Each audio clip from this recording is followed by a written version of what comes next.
Tantor Audio, a division of Recorded Books, presents The House of Dudley, A New History of Tudor England by Joanne Paul, narrated by Kristin Atherton. Prologue. A Tribe of Traitors. For it is a settled rule of Machiavel, which the Dudleys do observe, that where you have once done a great injury, there you must never forgive. The Forbidden Book circulated the Elizabethan court in the summer of 1584. Clutched at by greedy fingers, laughed over by jealous tongues, it had a modest title: The Copy of a Letter written by a Master of Arts at Cambridge. What it contained, however, was enough to have the author, whoever they were, punished with public mutilation. As the clandestine work spread like a wildfire across the court and beyond, while the Queen's spymaster intimidated and interrogated to uncover the author, the work acquired a new title: Leicester's Commonwealth. Robert Dudley, Earl of Leicester, was one of the most powerful men in the English court. One did not reach such heights without making enemies, and perhaps deserving them. The little book rehearsed a litany of crimes committed by the Earl: plots, treasons, murders, falsehoods, poisonings, lusts, incitements, and evil stratagems, all of which endangered crown and country. Robert Dudley had killed husbands to acquire their wives, killed his own wife to marry the Queen, and discarded women who bore him children. He was forever ruled by his lust and ambition, neither of which could be fully sated. But it was not just Robert who suffered in this short book. For generations, its author proclaimed, the House of Dudley had raised its children to challenge England's monarchs for the throne. Robert had been nuzzled in treason from his infancy. From his ancestors, the pamphlet asserted, this lord receiveth neither honour nor honesty, but only succession of treason and infamy. For decades, the Dudley family and its emblem, the bear chained to the ragged staff, had become linked with ruthless and bloody ambition. Violent riot, rebellion, and warfare could all be traced back to this single family, who had risen from political irrelevance within living memory. From this unimportant beginning, 3 generations of Dudleys had stood at the right hand of monarchs. 3 generations of Dudleys had been revealed as traitorous vipers, stained by treason, and faced the executioner's blade. Vanity and vainglory, desire and deadly purpose, these defined the name of Dudley as the little pamphlet circulated the court. Readers from either side of the religious and political divides that rent Queen Elizabeth's England began to wonder, was it true? Were the children of the House of Dudley raised to conspire against the ruling House of England? Was the Dudley family scheming to the highest ambition in the land? Were the Dudleys out to steal the throne? Part 1, 1500 to 1510. Chapter 1. Remember that you must die. The priest stood outside his humble church just before dawn, in the shadow of the forests and meadows of the rolling South Downs in Tortington, Sussex. Wearing his alb and stole, he thrust a spade into the damp earth, carving a large cross into the soil. "This is the gate of the Lord," he intoned. the just shall enter into it. He was marking a grave for the body of a young mother. The corpse of Anne Dudley, born Anne Windsor, had been prepared and watched since her passing, to be sure that life would not return to it. Her soul was already suffering in purgatory. The priest's arrangements would begin the long process of lifting it to heaven and scaring off the demons who might seek to seize her. The priest's parish of Tortington was a place of little national importance. Just north of the church was Tortington Priory, a small monastic community. The priory had been founded at the end of the 12th century by a former mistress of King Henry I, Alice de Corbet, who dedicated both church and priory to Mary Magdalene. Perhaps de Corbet saw something of herself in the repentant harlot who dedicated her life to God. The church itself had been cobbled together with flint and chalk rubble, scavenged from various other buildings. Some of the stones had a bright green moss growing on them. Others had had some part of them chipped off, exposing their bright white interior like a flash of light across the murky surface of a pond. The effect was of a mosaic that never quite resolved itself into a clear picture.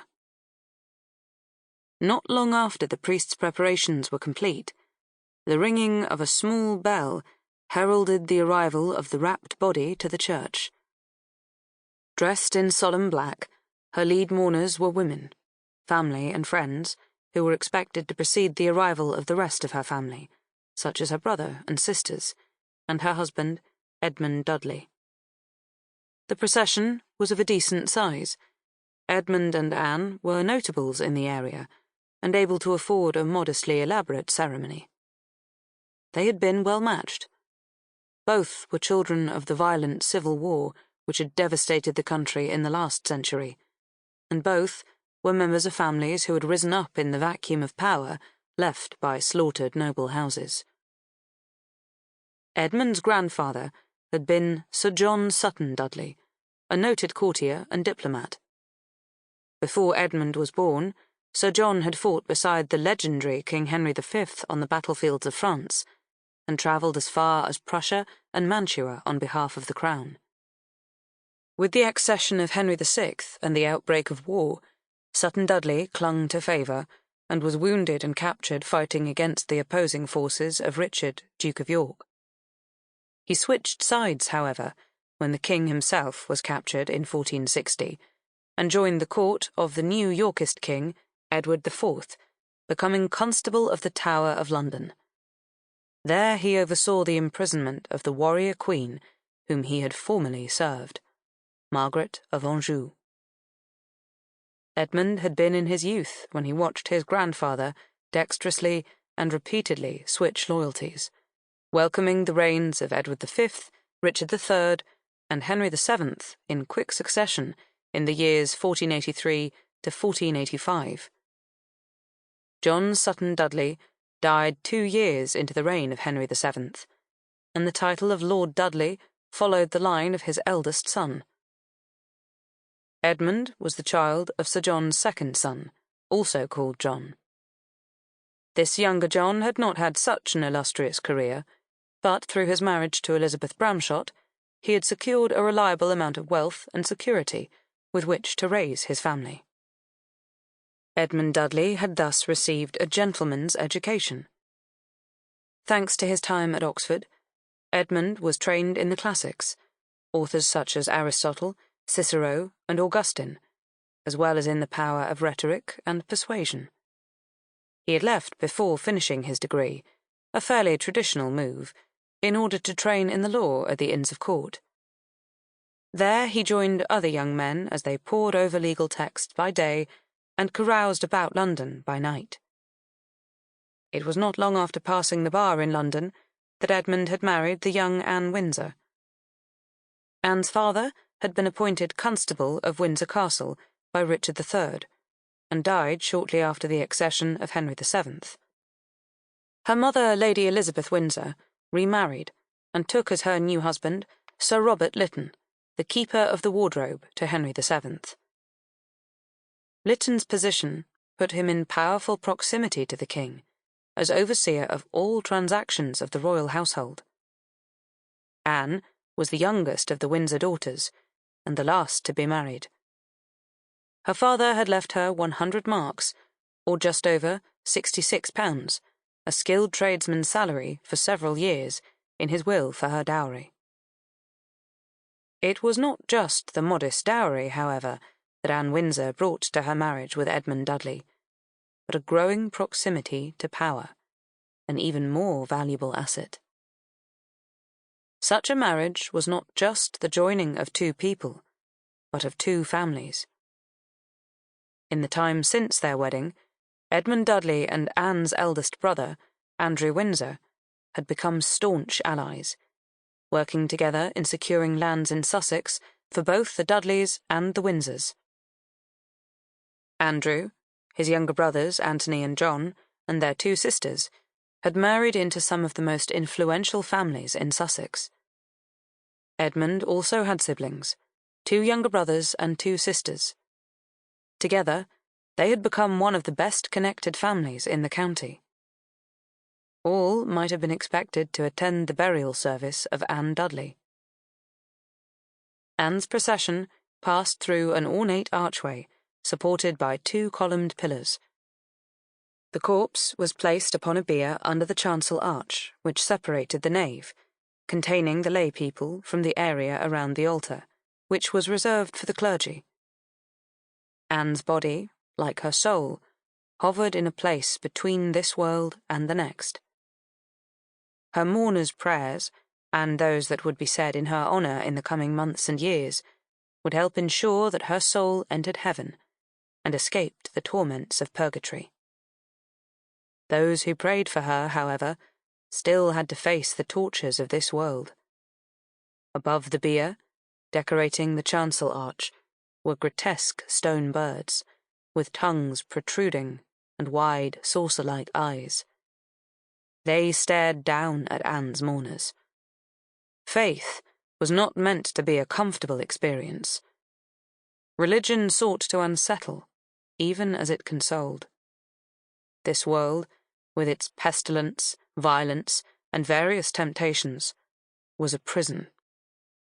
Remembering that would help lift one to the ultimate escape of heaven. Much of the church was draped in black. Gone was the colourful altar-cloth that Anne's father-in-law, John Dudley, had donated to the church on his death, embroidered with the Dudley arms. John had dearly loved his daughter-in-law. In his will, he had left her gold from which to design a chain in whatever fashion she so chose. When she died, the chain would pass to her daughter, his granddaughter, the little Elizabeth, as he affectionately called her. John might not have predicted that this would happen so soon after his own death. Elizabeth was still an infant at her mother's burial. She was unlikely to remember anything about her mother as she grew up.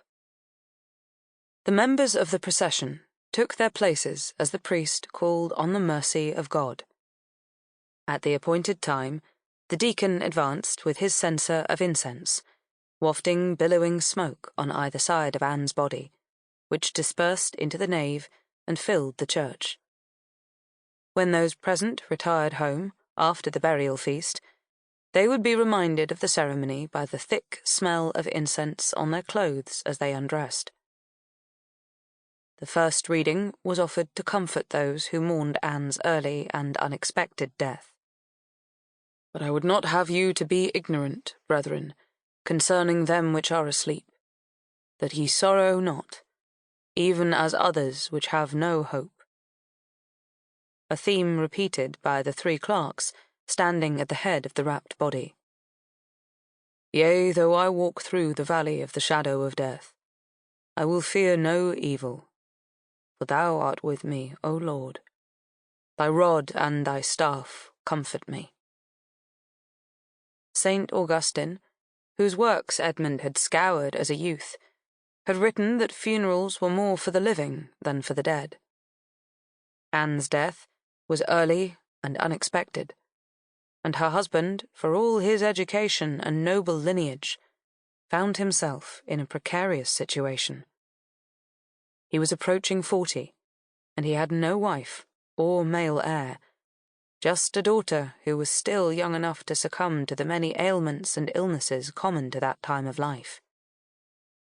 It was true that he represented the Sussex town of Lewes in the King's Parliament, and was Under-Sheriff of London, a deputy performing some of the legal duties of the sheriff, including hearing cases in London's courts. He had also won modest renown amongst his academically inclined friends for his ability to debate the nuances and intricacies of the law, including the Crown's right to challenge private authorities and jurisdictions. He was becoming an established local landowner and agent of the Crown in his own county, but was still far from a source of any real political power. As the service ended, the assembly proceeded into the churchyard to where the priest had marked the grave that morning, now a rectangular wound in the earth, several feet deep. They watched as Anne's body was lowered into the fresh grave. The priest gathered a handful of earth, throwing it on her corpse in the shape of the cross, like that he had drawn hours before. Earth to earth, ashes to ashes, dust to dust. The ritual was one of the many reminders surrounding Edmund that he too would meet this fate, sooner or later. The only way to overcome death in this world was through family or fame. Standing by the open grave of his wife, Edmund Dudley had neither.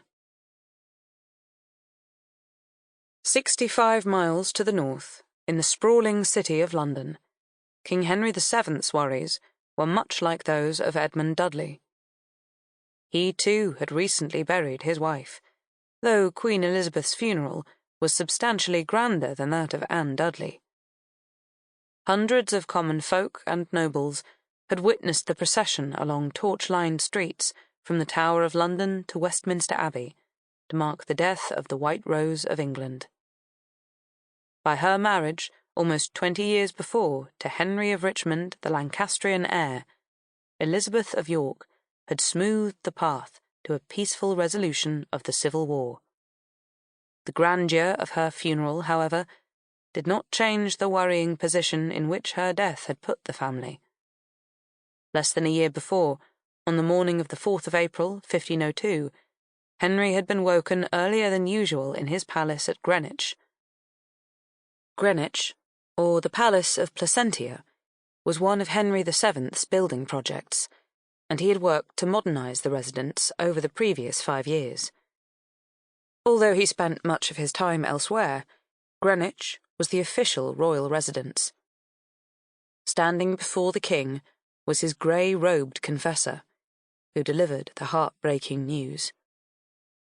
Henry and Elizabeth's eldest son had died, the culmination of an 8-week illness, which had struck down the youth as he approached his 16th year. Arthur, with a name more legendary than the sickly adolescent had been able to carry, was meant to be the living manifestation of the peace brokered by his parents' marriage. Henry VII had come to the throne not long before his son's birth. He had been forced to conquer his country, winning it in battle against the previous king, Richard III, who Henry saw as a usurper. Richard had died on the battlefield, and Henry had been crowned not long after. He had quickly married Richard's niece, Elizabeth, whose father and brother had also been kings, Edward IV and the short-lived Edward V. Her claim was infinitely stronger than Henry's, except for the fact of her sex, of course. Henry's great-great-great-grandfather was King Edward III, though one had to overlook an illegitimate birth in order to draw the connection to the new King of England. For the 3 decades before Henry took the crown, the country had been in turmoil, as blood was spilled between the houses of Lancaster, of which Henry VII was the heir, and that of York, to which Elizabeth, his wife, belonged. Their first child, Arthur, was the fulfillment of a promise of unity and peace. On him had rested the hope for the nascent dynasty and the country. Now, Arthur was dead. On hearing the news, Henry had sent for his wife, who consoled him with the reminder of their remaining children, and the possibility that they might yet have more, before collapsing in grief herself. As if by prophecy, Elizabeth became pregnant not long after, but it was not the reversal of fortune for which Henry had hoped. Following a long and difficult labour, both Queen Elizabeth and her newborn daughter died. Henry was left with only 3 living children, and importantly, just one son, Henry, and no wife. He shut himself away from his duties and his closest advisers, disappearing into the depths of his private chambers at Richmond Palace for over a month. Locked away, he did battle with death. It was not unheard of for grief to kill a man, the heart going cold and drying out, eventually breaking. It was a slow process and aged the body prematurely. The remedies were fresh air, exercise, and good counsel, all of which Henry pushed away. He was cast into a deep fever and robbed of his ability even to speak or cry out. To the public, the king was in mourning. Those closest to him, however, knew that the king was near death, and his heir just a little boy who was still distraught over the loss of his mother. The king, perhaps aware of the necessity of his recovery, rallied as spring broke. When Henry emerged, he was a changed man. The king had always been close, secretive, and suspicious, but heavy loss made him paranoid and obsessive. Henry had snatched the crown in bloody battle, not 2 decades before, from a king, Richard III, who had seized it from the hands of a murdered boy, Edward V, whose own father, Edward IV, had wrenched it from another slaughtered king, Henry VI, who had come to the throne as an infant. Henry had endured multiple threats against his throne, most significantly in the form of pretenders, frauds who claimed to be heirs to the throne with better claims than Henry's own. He had always put them down, but the unexpected deaths of his wife and daughter would weaken any man's sense of security. Officers of the king whispered that not only was their master weak and sickly and not likely to be a long-lived man, but also that if any knew King Harry as they did, they would be wise to tread carefully, for he was likely to assume that bad news came of envy, ill will, and malice, turning on those who delivered it. And it was about to get worse. Throughout his reign, Henry strategically refused to promote the nobles who might look to supplant him, instead elevating educated men from middling backgrounds who he could raise and destroy as needed. One of the first, and the most important, was Sir Reginald Bray, whom Henry had known as a boy and relied on as a king. Bray had begun his career in the service of Henry's mother, Margaret Beaufort, gifting her young son with a bow and quiver of arrows. Bray had worked tirelessly to support Henry's invasion against Richard III, and had always found ways, not always beneficent ones, to ensure the crown was well supported financially. Bray's lack of scruples made him perfect to oversee Henry's Council Learned in the Law, a conciliar court with no fixed membership, location, or mandate, which operated outside of the official judicial system without any statutory authority. Henry counted on Bray to execute his justice as he needed, and at times even to sell it. For instance, the £200 extracted from the widowed sister of the Queen of England to provide indifferent justice, something she might have hoped to receive from the courts without needing to pay for it.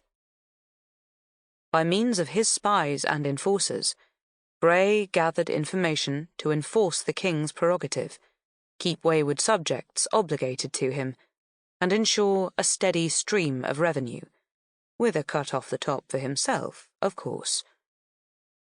Only 6 months after the death of Queen Elizabeth, however, Henry lost him too.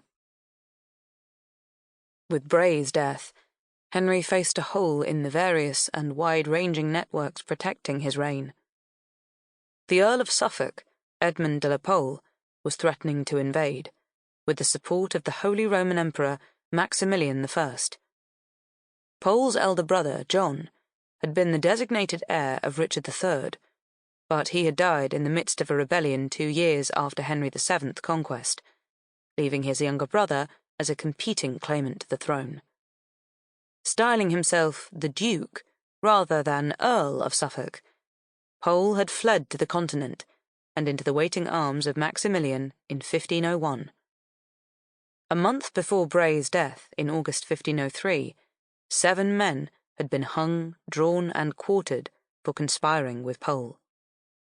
Bray's death, on the heels of the deaths of the Queen and heir to the throne, was yet another disaster in what was surely an unravelling and vulnerable regime. Bray had not left Henry entirely bereft, however. One of his last acts was to introduce the king to a man who, though he lacked Bray's experience, was perhaps even more knowledgeable in the skills and connections Henry needed.